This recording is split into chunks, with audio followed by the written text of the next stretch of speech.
Hi students, welcome to maths YouTube channel. మన channel పేరు Srinivas Eklavya A+Academy. Present మన ఛానల్లో చేస్తున్న ప్రోగ్రామ్ పేరు 100 Days 100 Problems. ఇది ఎవరి కోసం చేస్తున్నామంటే త్వరలో 10th క్లాస్ పబ్లిక్ ఎగ్జామ్ రాయబోతున్న స్టూడెంట్స్ కోసం చేస్తున్న వీడియోస్. అందులో భాగంగా ఈరోజు డే 68 అంటే 67 డేస్ కంప్లీటెడ్. దాంతోపాటు 67 వీడియోస్ కూడా కంప్లీట్ చేయడం అయింది. ఆ వీడియోస్ అన్ని డే 1 నుండి మీరు చూడాలనుకుంటే ఈ వీడియోకి రైట్ సైడ్ టాప్లో అంటే ఇక్కడ మీకు 100 డేస్ 100 ప్రాబ్లమ్స్ అని కనిపిస్తుంది. దాన్ని టచ్ చేస్తే డే 1కి వెళ్తారు. డే 1 నుండి 1 by 1 వీడియోస్ చూడొచ్చు. లేదా అటువంటి టైటిల్సే ఇంకో 4 ఉంటాయి. డే 30 అని, డే 40 అని, డే 50 అని, డే 60 అని.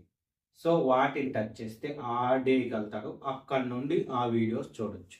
లేదా ఈ వీడియోకి ప్రీవియస్ వీడియో కావాలన్నా లేదా నెక్స్ట్ వీడియో కావాలన్నా ఈ వీడియోకి ఎండింగ్లో ఉంటుంది. అంటే ఈ వీడియోకి ఎండింగ్లో డే 67, డే 69 వీడియోస్ ఉంటాయి. అక్కడ నుండి కూడా మీరు ఆ వీడియోస్ చూడొచ్చు. ఈ మాట ప్రతి వీడియోలోనూ ఉంటుంది. మన వీడియోస్ రాబోయే వీడియోస్తో టోటల్ కలిపితే 100 వీడియోస్లో ప్రతి వీడియోలోనూ ఎండింగ్లో previous day video, next day video ఖచ్చితంగా ఉంటుంది. అక్కడ నుండి మీరు ఈజీగా చూడొచ్చు. ఓకే, సరే, ఇంకా ఈరోజు క్లాస్ స్టార్ట్ చేద్దామా? ఈరోజు డే 68. సో ఈరోజు మనం చెప్పుకోబోయే ప్రాబ్లం అనమాట. ఇది 8 మార్క్స్ ప్రాబ్లం. ఈరోజు 2 ప్రాబ్లమ్స్ చెప్తాను. ఈరోజు కూడా ఒకటి 8 మార్క్స్, ఇంకొకటి 4 మార్క్స్. ప్రాక్టీస్ ప్రాబ్లం కూడా ఈరోజు ఉండదు. ఎందుకంటే ఇటువంటి ప్రాబ్లమ్సే కొంచెం బాగా ప్రాక్టీస్ చేయమని మీకు ఆల్రెడీ చెప్పినాను. డెడ్ ఈజీ ప్రాబ్లమ్సే బట్ ఇటువంటివే మిస్టేక్ చేసేదానికి కూడా ఛాన్స్ ఉంటుంది. అందువల్ల ఇవే కొంచెం ప్రాక్టీస్ చేయండి. సో మీకు ఏం చెప్పాను, ప్రాబబిలిటీలో ప్రాబ్లమ్స్ అన్నమాట. ఇవి ఏ chapter? Probability.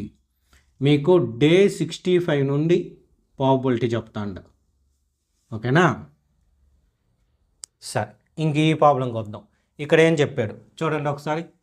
2 unbased coins are tossed simultaneously.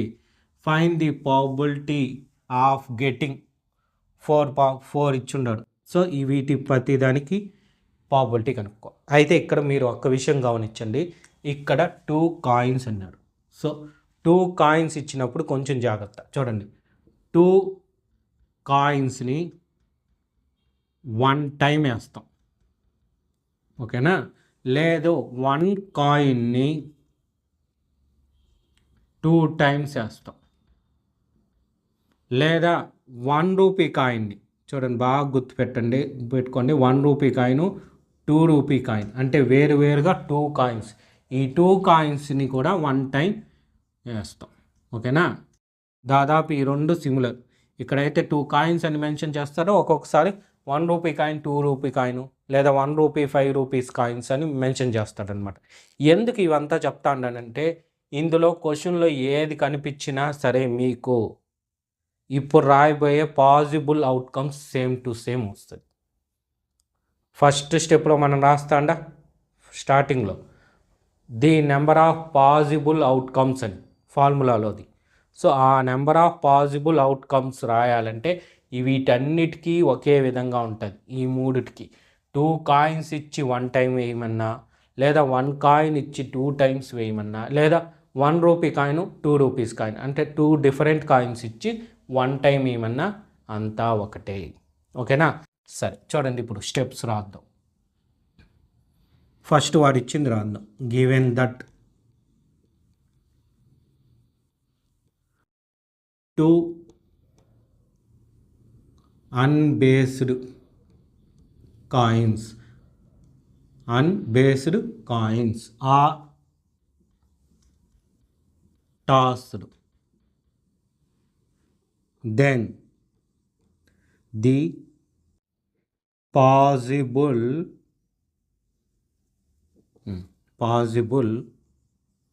outcomes are. ఏమేమి పాసిబిలిటీస్ ఉన్నాయి ఒక్కసారి చూడండి. First coin, second coin head. ఓకేనా? ఫస్ట్ కాయిన్ సెకండ్ కాయిన్ కూడా హెడ్, లేదా ఫస్ట్ కాయిన్ హెడ్ పడి సెకండ్ కాయిన్ టైల్ పడవచ్చు, లేదా ఫస్ట్ కాయిన్ టైల్ పడి సెకండ్ కాయిన్ హెడ్ పడవచ్చు, లేదా రెండు టైల్ కూడా పడవచ్చు. ఓకేనా, ఈ 4 పాసిబుల్ అవుట్కమ్స్ ఉంటాయి. ఇక్కడ మీరు కన్ఫ్యూజ్ అయ్యేది ఇదిగోండి, సెకండ్ వన్ థర్డ్ వన్. ఏంటి ఇది డిఫరెన్స్ అంటే, ఇప్పుడు చూడండి, ఇందులో ఇప్పుడు కాసేపు 2 కాయిన్స్ అనుకుంటాం. 1 రూపీ కాయిన్, 2 రూపీ కాయిన్, రెండు టాస్ చేసాం. 1 రూపీ కాయిన్లో హెడ్ పడి 2 రూపీస్ కాయిన్లో టైల్ పడింది అనుకోండి, ఇది 1 rupee coin head, 2 rupees coin tail. ఓకేనా, వేరు వేరు. లేదు ఇంకోసారి వేసాం, 1 రూపీ కాయిన్ టైల్ పడి 2 రూపీస్ కాయిన్ హెడ్ పడటం, ఇది. ఓకేనా, రెండు వేరు వేరు, డిఫరెంట్, అది బాగా గుర్తుపెట్టుకోండి. ఓకేనా, ఎందుకంటే చాలామంది అనుకుంటారు ఈ రెండు ఒకటే కదా అని. ఈ రెండు ఒకటే పేర్లుగా ఎప్పుడు చూద్దామంటే అది లైన్ సెగ్మెంటు లేదా పాయింట్స్ గురించి మెన్షన్ చేసేటప్పుడే. బట్ ఇది ప్రాబబిలిటీ, బాగా గుర్తుపెట్టుకోండి, ఇది ప్రాబబిలిటీకి సంబంధించింది. సో ఇలాంటి వాటిల్లో హెడ్ టైల్ వేరు, టైలు హెడ్ వేరు. క్లియర్? ఓకే. నెక్స్ట్ ఇక్కడ నెంబర్ ఆఫ్ పాసిబుల్ అవుట్కమ్స్ రాస్తాం. నెక్స్ట్ రాయాల్సింది ఇదే కదా, నెంబర్ ఆఫ్ పాసిబుల్ అవుట్కమ్స్. ఎన్ని వచ్చాయి రాసింది మనము చూడండి, 1 2 3 4 వచ్చినాయి. సో వీటిల్లో ఎలాంటి సిచ్యువేషన్ అన్నా ఇవ్వనండి, వచ్చే పాసిబుల్ అవుట్కమ్ ఈ 4. ఇది మీకు గుర్తుపట్టడం కోసం రాసినా కానీ ఇది ప్రాబ్లంలో పాయింట్ కాదు. ఓకేనా, మనకి ఇక్కడ నుంచి గివెన్ దట్ పెట్టాం కదా, ఇక్కడ నుంచే స్టార్ట్ అయింది ప్రాబ్లం. క్లియర్? సరే, ఇప్పుడు ఒక్కొక్కటి చూద్దాం. చూడండి, ఫస్ట్ వన్ ఏంటది, exactly 1 head. Event exactly 1 head అంటే ఏంటి అనేది మీకు తెలియదు. ఎగ్జాక్ట్లీ 1 హెడ్, ఇక్కడ పదాలు చూడండి, ఇక్కడ ఎగ్జాక్ట్లీ 1 హెడ్ అని ఉంది, ఇక్కడ అట్లీస్ట్ 1 హెడ్ అని ఉంది, అట్ మోస్ట్ 1 హెడ్ అని. ఈ పదాలకి డిఫరెన్స్ బాగా తెలియాలన్నమాట. ఫస్ట్ది చేస్తా ఉంటాం కాబట్టి అది ఒకసారి చూ. ఎగ్జాక్ట్లీ 1 హెడ్ అంటే ఏమి అంటే 1 హెడ్డే పడాలి, రెండో హెడ్ పడకూడదు. ఫర్ ఎగ్జాంపుల్ మీరు కాయిన్స్ 2 కాయిన్స్తో టాస్ వేస్తాను. సో నేను ఒక కండిషన్ పెట్టా, నేను గెలవాలి, నేను విన్ అవ్వాలంటే నాకు ఒక హెడ్డే పడాలి. రెండో హెడ్ పడినా నేను ఓడిపోయినట్టే, లేదా 2 హెడ్లు పడకపోయినా నేను ఓడిపోయినట్టే. నేను గెలవాలంటే నాకు ఒక హెడ్ చాలు, ఇంకే పడినా నువ్వు గెలిచినట్టే అని చెప్పడం ఎగ్జాక్ట్లీ 1 హెడ్. ఓకేనా, అంటే కావాల్సింది ఒక హెడ్డే, రెండో హెడ్ నాకు వద్దు అని చెప్పడం. ఓకేనా, ఇది చాలామంది కన్ఫ్యూజ్ అవుతారు, అందువల్ల నేను చెప్పేది. సో ముందు ఈ గురించి రాద్దాం. ఈ అంటే ఏమి, ఈవెంట్, దాని గురించి అనమాట. Event of probability of getting exactly 1 head. ఓకేనా, సో ఫేవరబుల్ కదా, అది మనకు కావాల్సింది కదా. ది ఫేవరబుల్ అవుట్కమ్స్ ఆర్ అంటే ఆ అవుట్కమ్స్ గురించి రాస్తా ఉన్నాం. ఓకేనా, అవుట్కమ్స్ ఆర్ ఒక హెడ్డే పడే ఛాన్స్ ఇదిగోండి, ఈ రెండోది మూడో దానిలో మాత్రమే ఉంది. అంటే HTEH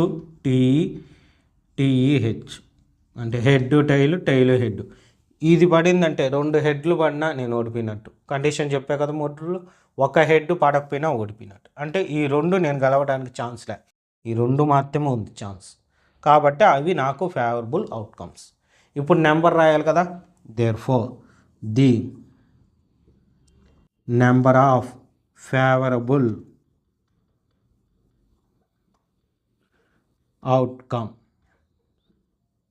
ఎన్ని 2. ఇప్పుడు P/E ఫార్ములా రాస్తాం. ఓకేనా, ఫార్ములా ఏమి, number of favourable outcomes by number of possible outcomes. ఓకేనా? ఏమి ఫేవరబుల్ అవుట్కమ్స్ అంటే 2, పాజిబుల్ అవుట్కమ్స్ అంటే ఎన్ని 4. సో 2/4 సేమ్ టేబుల్లో వస్తుంది కాబట్టి 2 1s are 2 2s is equal to ఎంత 1/2. ఇది ఆన్సర్. ఇప్పుడు సెకండ్ వన్ థర్డ్ వన్ చేసే ముందు మీకు ఒక చెప్తా చూడండి. అదేమీ లేదు, ఫార్ములాని 4 times రాయాలి. ఈ ఫార్ములా ఇక్కడ రాశాం కదా, P of E is equal to రాశాం కదా, ఈ ఫార్ములాని 4 times రాయాలి. ఎందుకంటే 4 ప్రాబ్లమ్స్ ఇచ్చాడు కాబట్టి.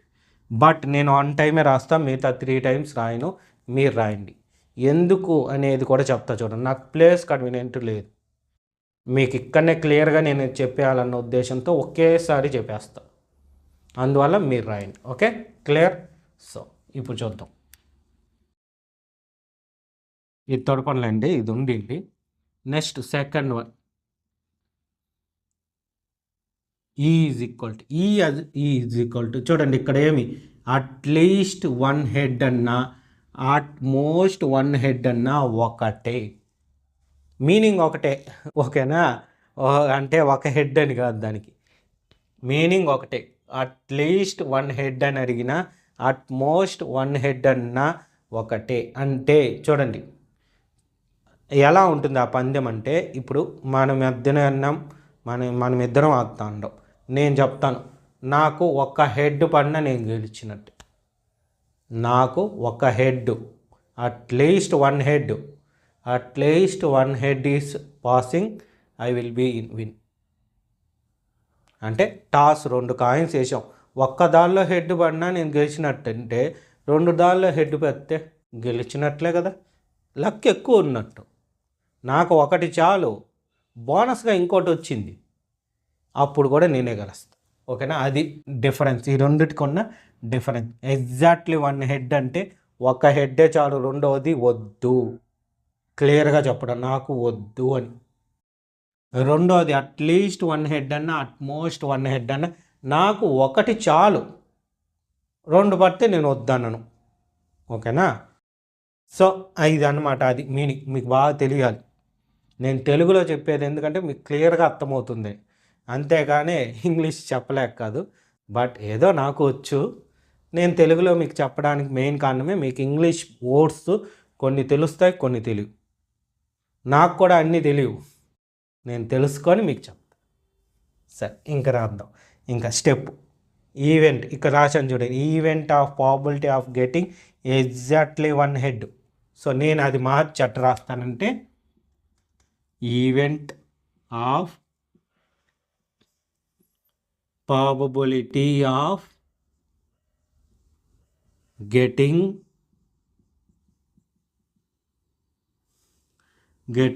at least 1 head,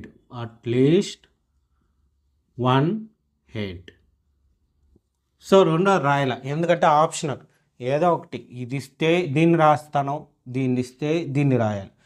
మీరు కూడా అంతే, ఎగ్జామ్లో ఏది ఇస్తే అది, 2 ఇచ్చే ఛాన్స్ లేదులేండి. ఒకవేళ ఇస్తే 3వ ఆప్షన్గా దీన్ని ఇచ్చాడంటే చేయండి, ఇంకోసారి రిపీట్.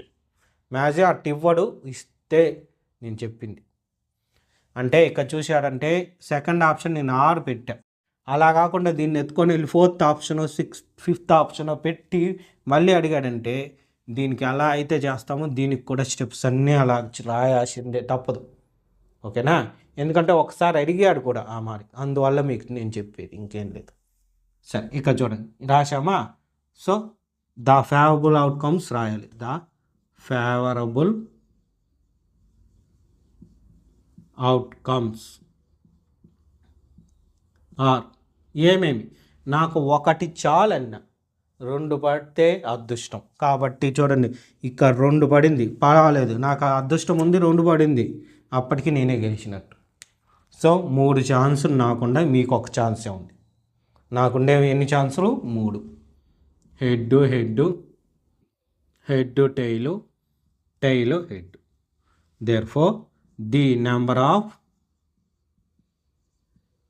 ఫేవరబుల్ అవుట్కమ్స్ ఎన్ని? 3. సో ఇప్పుడు P of E రాస్తా, ఈజ్ ఈక్వల్ కింద ఈజ్ ఈక్వల్. ఈ ఫార్ములా మీరు రాయండి క్లియర్గా. ఓకే, ఎంత నాకు ఫేవరబుల్ అవుట్కమ్స్ 3 బై పాజిబుల్ అయ్యింది 4. చూడండి, favourable by possible, favourable 3 by possible ఇక్కడ రాసా 4. అది రెండు ఏ టేబుల్లోనే క్యాన్సిల్ పోదు కాబట్టి అలాగే ఆన్సర్. నెక్స్ట్ థర్డ్ వన్ ఈ ఈవెంట్ ఏమి ఇచ్చాడు? నో హెడ్ అంటే ఇప్పుడు కండిషన్ మార్చేసిన నేను గెలవాలంటే నాకు హెడ్ వద్దు, ఇంకేది పడినా నేనే గెలుస్తాను. హెడ్ నాకు పడకూడదు, హెడ్ వద్దు, నో హెడ్ ఉంది అంటే నువ్వు గెలిచినట్టు. ఓకేనా? సో అలాంటిది ఎక్కడ ఉంది చూడండి, దీనిలో హెడ్ ఉంది, దీనిలో హెడ్ ఉంది, దీనిలో హెడ్ ఉంది. సో ఇప్పుడు నీకు అదృష్టం, 2 హెడ్లు పడినా సరే నీకే, ఒక్క హెడ్ పడినా నీకే. నాకు హెడ్ వద్దు అన్నప్పుడు కంప్లీట్గా ఉండకూడదు. అలాంటి ఆప్షన్ ఏది? టీటీ. ఒక్క ఆప్షనే ఉంది, బాగా అబ్జర్వ్ చేయండి. ఒక్క ఆప్షన్ ఉండేటప్పుడు మనం రాసే సెంటెన్స్ మీనింగ్ జాగ్రత్తగా రాయాలి. అందుకోసం నేను చెప్పేది. సరే, ఇప్పుడు ఎలా రాస్తానేమి చూడండి. ఇదైతే హ్యాపీ, ఏం మాద్దు. ఈవెంట్ అనేది event of probability of getting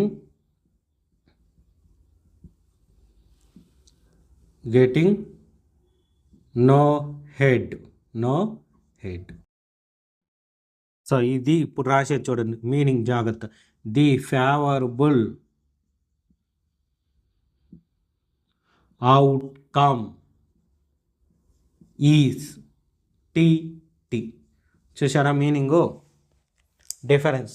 ఇక్కడ అవుట్కమ్స్ ఉంది, ఇక్కడ అవుట్కమ్ అని ఉంది. ఎందుకు? ఇక్కడ వచ్చింది 3, ఇక్కడ వచ్చింది 2, అందుకు కమ్స్.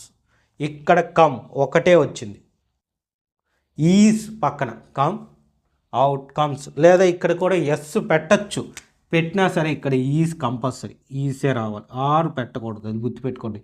Is T. ఇప్పుడు ఇది రాద్దాం, the number of favourable outcomes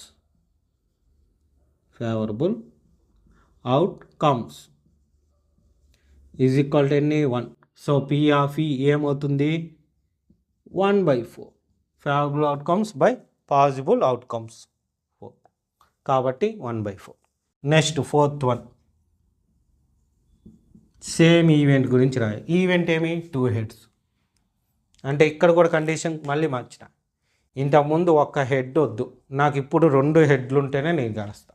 ఒక్క హెడ్ పడకపోయినా నువ్వే విన్. కండిషన్ అర్థమైందా? పడిన 2 నాకు హెడ్లే ఉండాలి, ఒక్క కాయిన్లో టైల్ పడినా నువ్వే విన్. అలాంటి ఆప్షన్ ఏమి? ఈసారి నాకు ఛాన్స్ చాలా తక్కువ, ఒకటే ఒకటి ఉంది. సో ఇది తప్ప ఏది పడినా నువ్వే విన్ అయిపోతావు. అవునా? అలా అడిగినారు ఈసారి. 2 హెడ్స్ అంటే అది మీనింగ్. సో ఈవెంట్ రాస్తా చూడండి, event of probability of getting 2 heads. The favorable outcome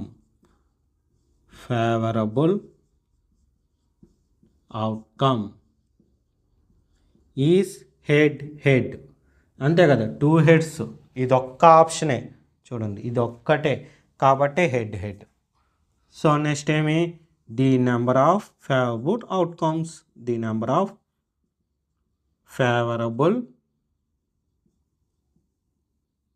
outcomes is equal to 1. So P of ఈ ఏమవుతుంది? 1/4. చూడండి, ఇక్కడ ఆన్సర్ 2 ఒకటే, థర్డ్ వన్కి ఫోర్త్ వన్కి ప్రాబబిలిటీ ఒకటే, కానీ కండిషన్లు వేరు. ఓకేనా? సరే, ఇప్పుడు ఏం చేస్తారు? నీట్గా నోట్ చేసుకోండి. ప్రాబ్లము, ఇది ఆన్సరు, ఇది ఫార్ములా మర్చిపోకుండా ఇంకో 3 టైమ్స్ మీరు రాయాలి. ప్లస్ ఇది కూడా నోట్ చేసుకోండి. ఇది ఆన్సర్ కాదు, అందుకే బాక్స్లో పెట్టా. ఇది ఆన్సర్ కాదు, నోట్ అన్నమాట. ఓకే. ఇంకో ప్రాబ్లం కూడా ఎక్స్ప్లెనేషన్ ఇస్తా, నోట్ చేసుకోండి. నెక్స్ట్ సెకండ్ ప్రాబ్లం చూడండి, ఇది 4 మార్క్స్ ప్రాబ్లం. ఇది కూడా డెడ్ ఈజీ ప్రాబ్లం. ఓకేనా, ఇంతకుముందు మనకి 4 కనుక్కోమన్నాడు. అలా 4 కనుక్కోమని 8 మార్క్స్ ప్రాబ్లంలో ఇస్తాడు. 2 కనుక్కోమని 4 మార్క్స్ ప్రాబ్లంలో ఇస్తాడు. సో ఇంతకు ముందు అడిగిన అదే క్వశ్చన్ని మీకు కావాలంటే 2గా మెన్షన్ చేసి ఇచ్చాడంటే అది 4 మార్క్స్గా మార్చచ్చు. ఇంతకుముందు చెప్పింది ఏమి, ఫస్ట్ది వచ్చి ఎగ్జాక్ట్లీ 1 హెడ్ అన్నాం. Second option at least one head అన్నాం. సో థర్డ్ ఫోర్త్ ఇవ్వకుండా 2 పెట్టి క్వశ్చన్ అడిగాడు. అలా కూడా అడగచ్చు, ఛాన్స్ ఉంది. కాకపోతే 4 మార్క్స్ అడుగుతారు.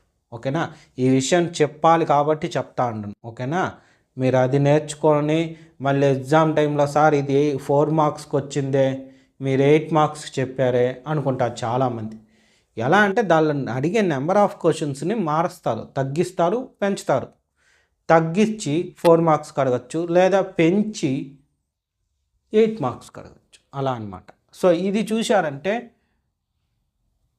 4 మార్క్స్ క్వశ్చన్. దీన్ని తగ్గించి 1 మార్క్ అడగచ్చు. అంటే క్వశ్చన్ మొత్తం ఇచ్చేసి ఇక్కడ ఆప్షన్ చూడండి, the probability of getting a అని మాత్రం పెట్టి అడగచ్చు. లాస్ట్లో జస్ట్ ఒక్క ఏ పెట్టి అడిగాడు అనుకోండి, 1 మార్క్ ప్రాబ్లం అయిపోతుంది. సో ఛాన్స్ ఉంది అలా కూడా. కాబట్టి కొంచెం జాగ్రత్త, క్వశ్చన్ జాగ్రత్తగా చదువుకొని వాడు ఏ క్వశ్చన్లో వాళ్ళు ఏమడిగితే దానికి ఆన్సర్ చేయండి. ఓకేనా, మేము ఇలా నేర్చుకున్నాం, మేము ఇలాగే చేస్తామని మాత్రం అనుకోకండి. వాళ్ళు ఎలా అడిగితే ఎగ్జామ్లో మనం దానికి తగ్గట్టు చేయాలి. ఓకేనా, సరే ఇంక దీనికి వద్దాం. దీనికి ఏమి వచ్చాడు, a child has a cube, a child has a die. గవామని క్యూబ్ ఎందుకు వచ్చిందంటే 6 ఫేసెస్ కనిపించే కాడికి క్యూబ్ వచ్చేసింది నాకు నోటికి. అది ఇంకేం మీకు కన్ఫ్యూజ్ ఉండదు. ఇక్కడ ఇంకోటి కూడా చెప్తా చూడండి, డై ఎప్పుడు క్యూబ్ షేప్లో ఉంటుంది. ఓకేనా, క్యూబ్కి బెస్ట్ ఎగ్జాంపుల్ డై ఏ షేప్లో ఉంటుందంటే క్యూబ్ షేప్లో. ఎందుకు ఈ విషయం చెప్తా అంటే ఏమో 1 మార్కులో అడిగితే die is in which shape అన్నాడు అనుకోండి, గబాబని పెట్టలేం కదా. సో అందుకు చెప్తా అంట, డై అనేది ఏ షేపు, క్యూబ్ షేప్. సరే, a child has a die whose 6 faces shown as a letters as given below. Die is thrown 1, what is the probability of getting. First one A, second one D.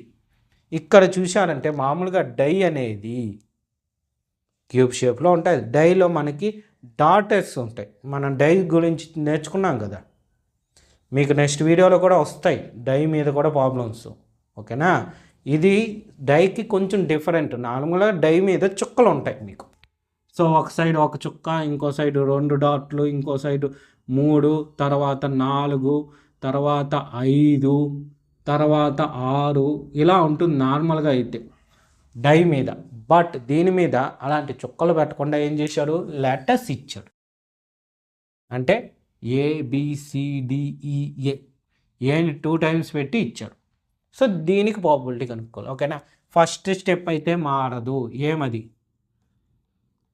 వాడు ఏమి ఇస్తే అది రాస్తాం, given that అని పెట్టి వాడు ఇచ్చింది రాసేస్తాం. A child has a die whose 6 faces are, ఆ 6 ఫేసెస్ ఏంటో ఇక్కడే చెప్పేస్తాను. A, B, C, D, E, ఏ ఖచ్చితంగా పెట్టాలి. సార్ ఏ ముదురులో పెట్టాను కదా మళ్ళీ పెట్టాలా అనే డౌట్ చాలామందికి వస్తుంది. పెట్టాలి, తప్పదు. ఎందుకు అనేది క్లియర్గా చెప్తా చూడండి. ఇక్కడ 6 ఫేసెస్ గురించి చెప్తాను. సో ఆ 6 ఫేసెస్లో ఉండే పాజిబిలిటీస్ అన్నిటి గురించి మెన్షన్ చేస్తా ఉన్నాం కాబట్టి ప్రతి దాని గురించి రాయాలి. ఆ 6 ఫేసెస్ గురించి రాయాలి. ఓకేనా, రాసిన తర్వాత ఏం రాస్తాము, ది నెంబర్ ఆఫ్, గుర్తుందా, పాజిబుల్ అవుట్కమ్స్ ఎంత, 6. సో 6 కదా, 1 2 3 4 5 6. ఇప్పుడు ఒక్కొక్కటి చూద్దాం. సో ఫస్ట్ వన్ ఏ. సో ఈవెంట్ ఏ గురించి రాస్తాం. ఏమని? Event of probability of getting ఏని కొటేషన్స్లో పెట్టాలి. ఓకేనా, ఏని కొటేషన్స్లో పెట్టాలి, ఎందుకంటే మనకు కావాల్సింది ఏ కాబట్టి. ఇప్పుడు చూద్దాం. ఇప్పుడు ఏమి? The number of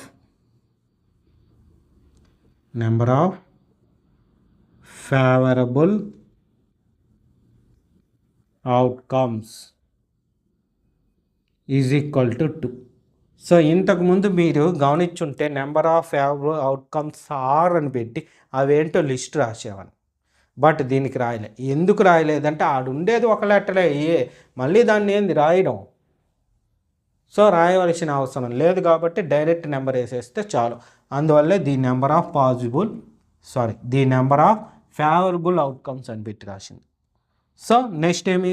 formula P of ఈ is equal to number of favourable outcomes by number of possible outcomes. Favourable అంటే 2, పాజిబుల్ అంటే 6. సో 2 టేబుల్ 2 1 జారు 2 3 అంటే 1/3. ఇది ఆన్సర్. ఓకేనా. సెకండ్ వన్ మర్చిపోకూడదు. సో నేను ఇక్కడే రాస్తాను, నాకు కావాల్సినంత స్పేస్ ఉంది. ఇప్పుడు ఇంతకు ముందు లేదు, ఇప్పుడేమో ఉంది. ఓకేనా. సరే, ఈవెంట్ ఏం కావాలి ఈసారి? రెండోసారి ఈవెంట్లో డి కావాలి. సో డి గురించి రాద్దాం. Event of probability of getting డికి quotation. So the number of favourable outcomes ఎన్ని అవుతుంది? The number of favourable outcomes D అనేది ఎన్ని ఉండాలి చూడండి, ఒక్క చోటే ఉంది. సో 1 అవుతుంది. నెక్స్ట్ పి ఆఫ్ ఈ రాస్తాం. మీరు ఇక్కడ గుర్తుపెట్టుకోండి, పి ఆఫ్ ఈ రాసేటప్పుడు ఈ ఈజ్ ఈక్వల్ టు కింద రాసామంటే ఇంకొంచెం బెటర్గా ఉంటుంది, చూడటానికి ఒక లుక్ బాగుంటుంది. పద్ధతి అన్నమాట. ఈజ్ ఈక్వల్ట్లన్నీ ఒక ఆర్డర్లో రావడం. సరే, ఇంకా ఫార్ములా రాద్దాం.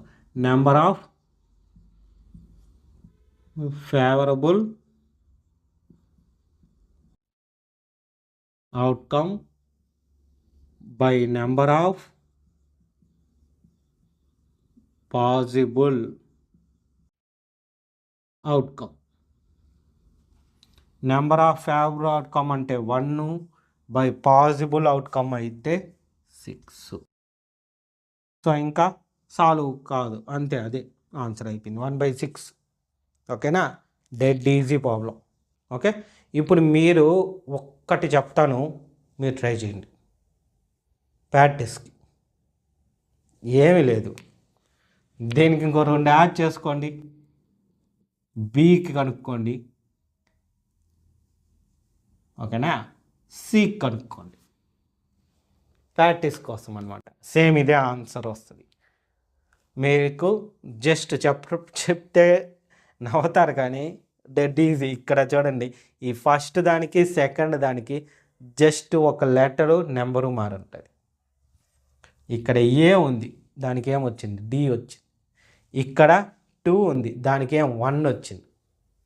సో ఇక్కడ 2 ఉంది, 1 వచ్చింది, క్యాన్సిలేషన్ పోల క్యాన్సిల్. చూసారా ఎంత సింపుల్గా ఉంటుంది. మ్యాథ్స్లో ఇలాంటివి ఉంటాయి, మనం జాగ్రత్తగా ఆలోచించి పట్టడమే మన సబ్జెక్ట్. ఓకేనా. సరే, నోట్ చేసుకోండి. సో చూశారు కదా, ఇదే విధంగా డైలీ వీడియోస్ అప్లోడ్ అవుతాయి. ఎప్పటి వరకు? మీ పబ్లిక్ ఎగ్జామ్ స్టార్ట్ అయ్యే ముందు రోజు వరకు. ఈరోజు డే 68, అంటే ఇంకా 32 డేస్ ఉన్నాయి, 32 వీడియోస్ ఉన్నాయి. 32 వీడియోస్ మీకు నోటిఫికేషన్ రూపం రావాలంటే మన ఛానల్ని తప్పకుండా సబ్స్క్రైబ్ చేసుకోండి. మన ఛానల్ పేరు శ్రీనివాస్ ఏకలవ్య A+ అకాడమీ. అదేవిధంగా ఇప్పుడు నేను ఎక్స్ప్లెనేషన్ ఇచ్చిన ప్రాబ్లమ్స్ మీకు క్లియర్గా అర్థమైంటే ఈ వీడియోని లైక్ చేయండి. మీ ఫ్రెండ్స్ ఎవరన్నా ఉంటే కూడా వాళ్ళకు కూడా ఇన్ఫర్మేషన్ పాస్ చేయండి. దాంతోపాటు వీడియోని కూడా షేర్ చేయండి. Okay, thank you.